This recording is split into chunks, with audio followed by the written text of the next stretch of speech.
আজকে তো রবিবার, সকালে কোনো রান্নাবান্নার তাড়া নেই। তো সকালে মুড়ি দিয়ে খাবে বলে একটু সবজি বানালাম। সবজির মধ্যে শুধু পটলই ছিল, তো সেগুলো ছোটো ছোটো করে কেটে নিয়েছি। একটু কালো জিরে কাঁচা লঙ্কা দিয়ে পাতলা করে একটু সাদা তরকারি করব। আলু এর মধ্যে দেবো না।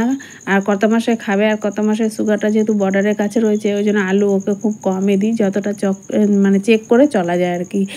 তো 10টা বাজে মিলি উঠেছে ঘুম থেকে, আর দু কাপ চা করলো, আর আমরা সকালে একবার চা খাওয়া হয়ে গেছে। আর এদিকে একটা কাঁথা ধুয়ে দিয়েছি। কাঁথাটা হচ্ছে আমার বাবার দেওয়া ধুতি, মানে বাবার ধুতির মানে দিয়ে করা এটা। আর আমার দিদিমা সেলাই করে দিয়েছিল, খুব সুন্দর করে বেশ ছোটো ছোটো ফোঁড় দিয়ে সেলাই করে দিয়েছিল।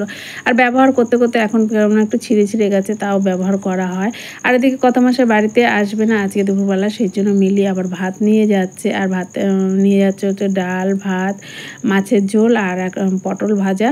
আর আমাদের দোকানটা অনেকটাই দূরে যে বাড়ির থেকে, সেই জন্য ও গাড়ি নিয়ে গেল। আর আজকে প্রচণ্ড রোদ উঠেছে, তেমনি গরম হয়েছে। আর দেখো দিয়ে চলে এসছে বাড়িতে।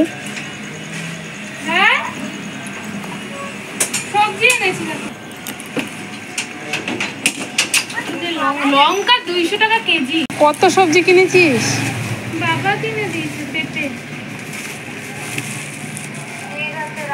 আর কতগুলো সবজি দিয়েছে, তার মধ্যে ঘি করলা আছে, পেঁপে আর হচ্ছে উচ্ছে, আর শাপলা নিয়ে এসছে। দুর্গাপুজোর সময় শাপলাটা পাওয়া যায়, আর শাপলাটা খেতেও খুব ভালো লাগে।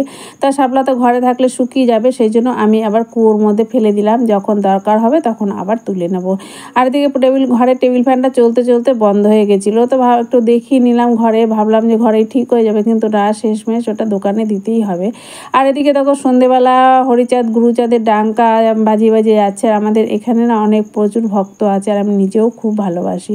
তো চলো দেখতে থাকো ভিডিওটা, আর কেমন লাগলো তোমরা অবশ্যই কমেন্ট করেই জানিও। আর টাটা, বাই বাই, আর দেখতে থাকো বাকিটুকু ভিডিওটা।